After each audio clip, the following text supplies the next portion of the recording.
हम लोग मानते हैं कि बिहार में अघोषित आपातकाल है, जहां मीडिया पे भी बहुत सारे प्रतिबंध का मुकाबला करना पड़ रहा है। इस साक्ष्य के रूप में हमको दे रहे हैं।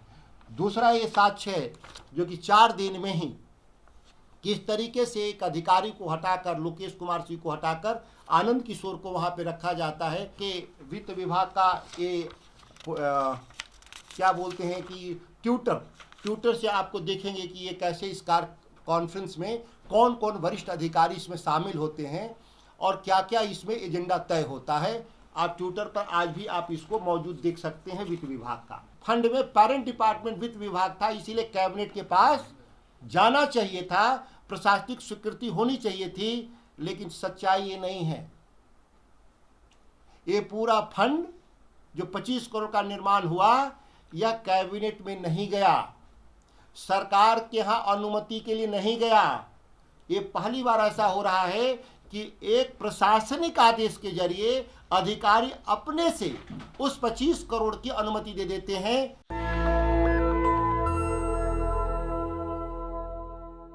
बिहार सरकार के मुख्यमंत्री के नीतीश कुमार के प्रधान सचिव दीपक कुमार उर्फ दीमक कुमार के बारे में जो मैंने खुलासा जो किया था, तीसरी बार आज प्रेस के सामने में आया हूँ।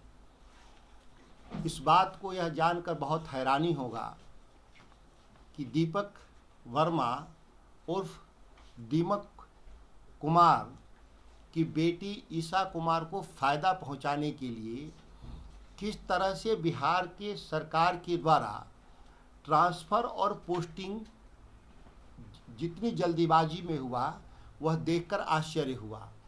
सुप्रीम कोर्ट के एक आदेश के जरिए एक स्पष्ट निर्देश गया था कि राज्यों के भीतर या केंद्र सरकार के भीतर अधिकारियों के पदस्थापन और ट्रांसफ़र के एक नियम बनाए गए थे, जिसमें वो काम काज की उनकी दक्षता बनी रहे और बिना दबाव में आए, दबाव मुक्त तरीके से काम करे। उनके कार्यकाल को 2 साल निर्धारित किया गया था। आश्चर्यजनक रूप से तथ्य आप देखेंगे कि वित्त सचिव आनंद किशोर के पूर्व वर्तमान वित्त सचिव आनंद किशोर के पूर्व 4 दिन पहले लोकेश कुमार सिंह को बिहार का वित्त सचिव बनाया गया था।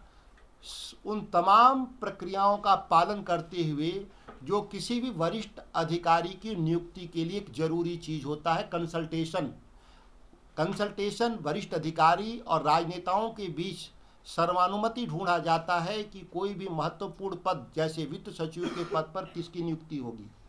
लोकेश कुमार सिंह की नियुक्ति होती है वित्त सचिव के रूप में और 4 दिन बाद उनको वहां से हटा दिया जाता है।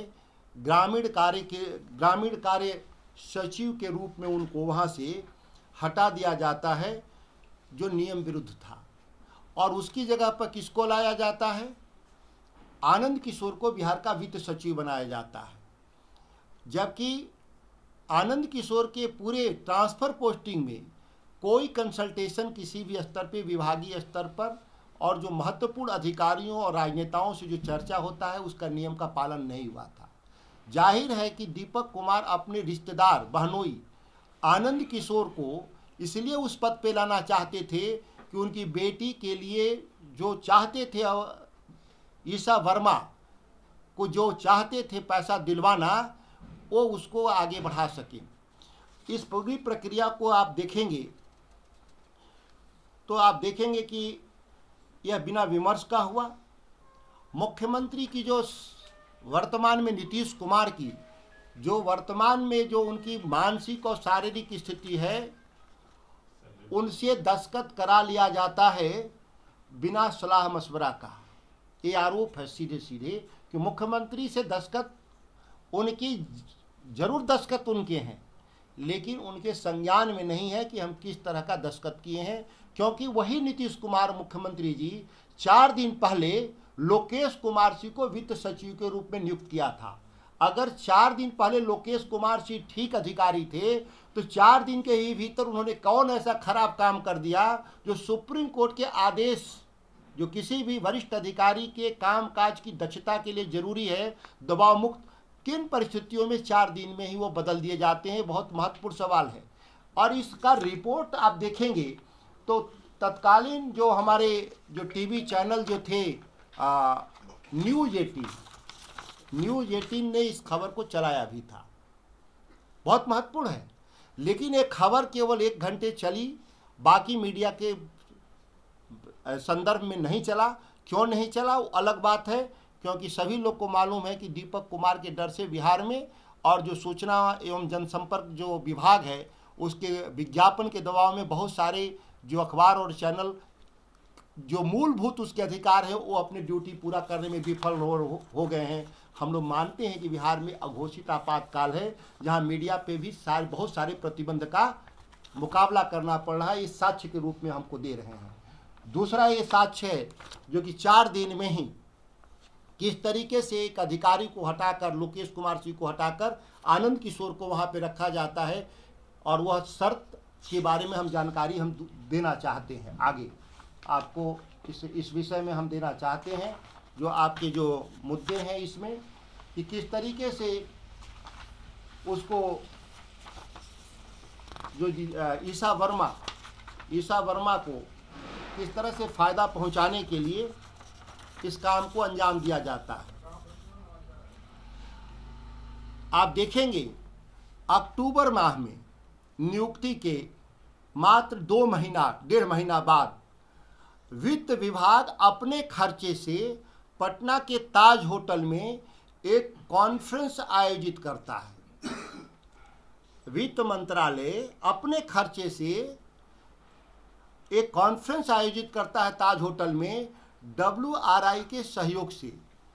वर्ल्ड रिसोर्स इंस्टीट्यूट एक रेपुटेड कंसल्टेंट यूरोप का है, जिसके कोलैबोरेशन के जरिए आप देखेंगे इसमें वित्त विभाग का ये क्या बोलते हैं कि ट्यूटर से आपको देखेंगे कि ये कैसे इस कॉन्फ्रेंस में कौन कौन वरिष्ठ अधिकारी इसमें शामिल होते हैं और क्या क्या इसमें एजेंडा तय होता है। आप ट्विटर पर आज भी आप इसको मौजूद देख सकते हैं वित्त विभाग का।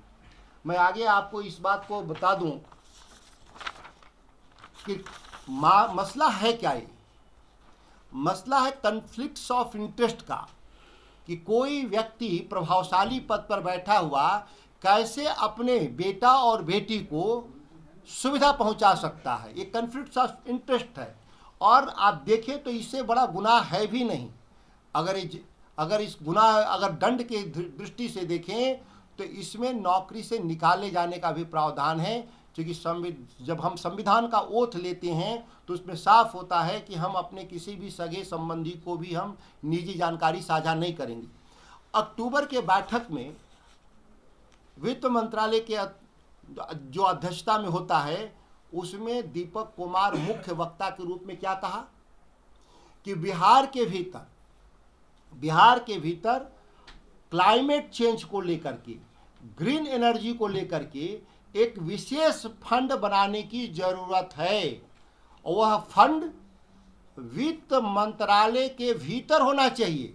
ध्यान दीजिए, जबकि इसका एक्सपर्टीज वित्त मंत्रालय के पास नहीं है। यह फंड का अगर क्रिएशन हो भी रहा था तो या तो एनर्जी डिपार्टमेंट के भीतर होना चाहिए था, क्योंकि ग्रीन एनर्जी, क्लीन एनर्जी उस डिपार्टमेंट का मैंडेट है, या इन्वायरमेंट को सेव करना इन्वायरमेंट डिपार्टमेंट का है तो दूसरा विभाग वह भी हो सकता था। लेकिन साफ क्या कह रहे हैं दीपक कुमार सीधे सीधे कह रहे हैं कि एक फंड क्रिएट होना चाहिए जो वित्त मंत्रालय के अधीन होना चाहिए, और वह एक निजी क्षेत्र के सहयोग से होना चाहिए।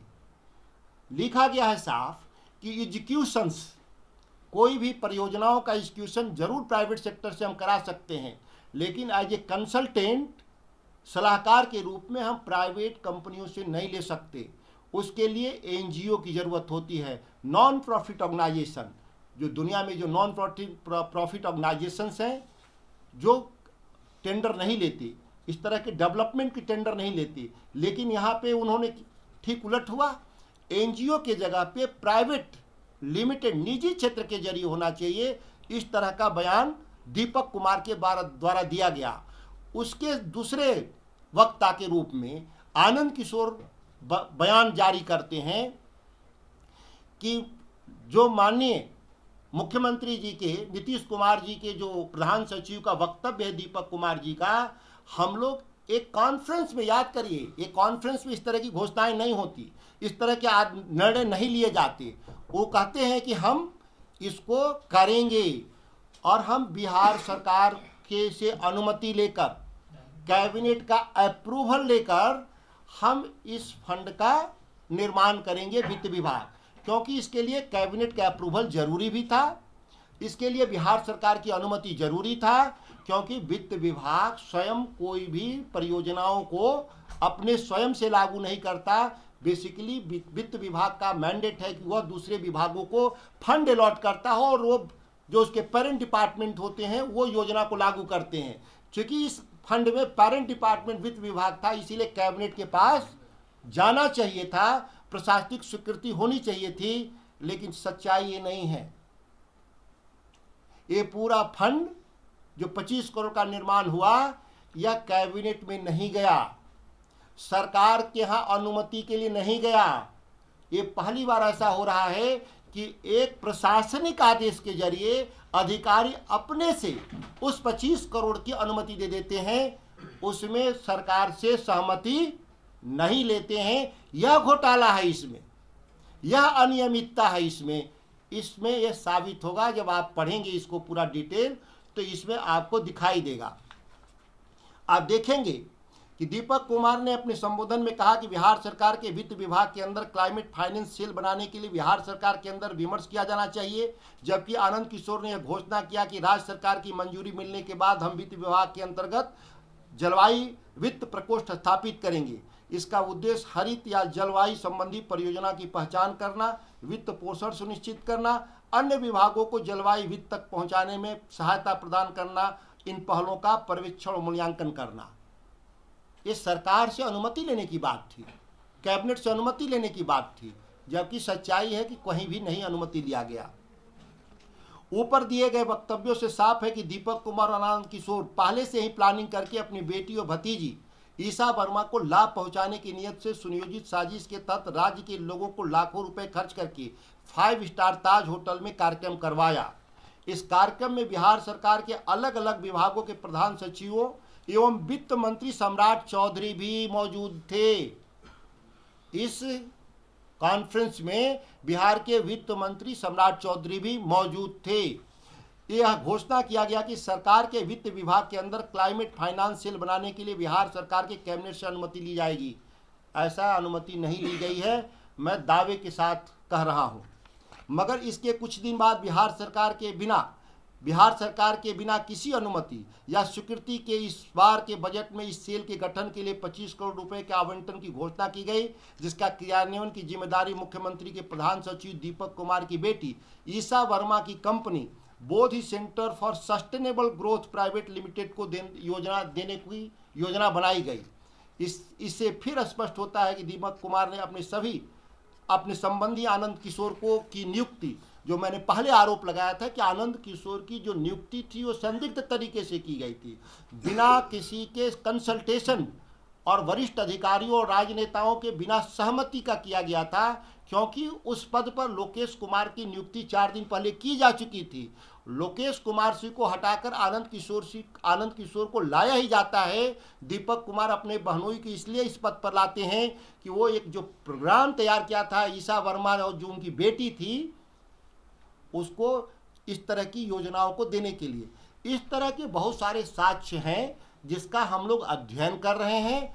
अगले सत्र में हम लोग उसका भी खुलासा करेंगे कि किस तरीके से उनके जो बेटे जो कंपनी स्थापित किए हैं, कई कंपनियां स्थापित की हैं, उनकी बेटी ने कई कंपनियां, और पूर्व के मुख्य सचिव या वरिष्ठ अधिकारियों के बाल बच्चे किस तरीके से इस तरह की कंपनियों की स्थापना कर सरकार से अरबों रुपए में ये जाने वाला है। ये कोई एक अकेले 25 करोड़ का मसला नहीं है। इस तरह के 15 करोड़, 16 करोड़, 20 करोड़, 40 करोड़, 100 करोड़, 50 करोड़ की कई योजना है, जिसका मैं साक्ष्य मेरे पास आए हैं, जिसका मैं अध्ययन कर रहा हूँ। होली से पहले एक दिन और मैं आप लोगों को बीच में उस नए खुलासे के लिए आमंत्रित करूंगा। अगर कोई इस विषय में कोई सवाल है तो आप कर सकते।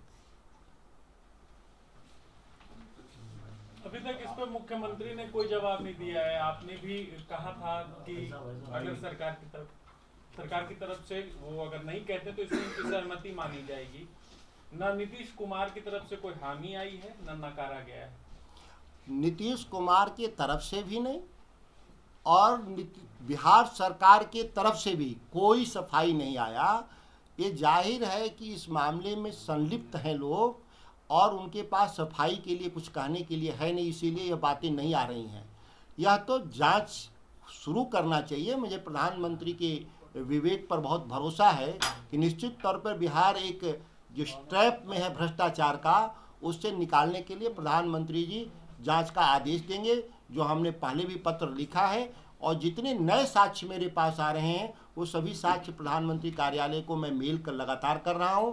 माननीय राज्यपाल महोदय को भी पत्र हमने समर्पित किया है कि आप भी अपने स्तर पे इसको जांच के लिए टीम गठित कर सकते हैं। अरे बीच में मत जाइए, बीच में सब रिकॉर्डिंग सबका खराब हो रहा है। सुधाकर जी, आपने कहा कि सम्राट चौधरी इस कॉन्फ्रेंस में आए थे, क्या उनकी भूमिका भी की समझता है इसमें? माननीय सम्राट चौधरी जी से यह उम्मीद करते हैं वित्त मंत्री के नाते कि जब बैठक में तय हुआ था कि यह जो फंड बनेगा इसके लिए कैबिनेट से अनुमति लेने की ज़रूरत है, सरकार से अनुमति लेकर, लेकिन न कैबिनेट की सहमति है इसमें, न बिहार सरकार की सहमति है। अधिकारी अपने स्तर पर निर्णय लिए हैं, इसीलिए इस बात की वो जांच करके खुलासा करें कि कौन लोग हैं, दोषी लोग पे कार्रवाई करें, नहीं तो माना जाएगा कि ये लोग भी शामिल हैं इसमें। सर देखिए, जो नियुक्ति है वो जाहिर है मुख्यमंत्री के हाथों से हुई है, तो आप ने कहा कि मानसिक अवस्था उनकी ऐसी नहीं है, वो कुछ भी दस्तखत कर देते हैं। इस मामले में भी यही हुआ है। ये साक्ष्य है कि जब 4 दिन पहले 31 सितंबर को जब लोकेश कुमार सिंह की नियुक्ति के फाइल पर उन्होंने दस्तखत किया कई वरिष्ठ अधिकारियों का, तो 4 दिन में ही कौन लोकेश कुमार सिंह ने खराब काम कर दिया, जबकि मुझे जानकारी है कि वो 3 दिन चार्ज नहीं लिए हैं। लोकेश कुमार सिंह 3 दिन ऑफिस गए ही नहीं हैं, चौथे दिन जाते हैं और जब तक जाते हैं तब तक दीपक कुमार के द्वारा एक पत्र उनको दिया जाता है कि आप इस पद से हटाए गए।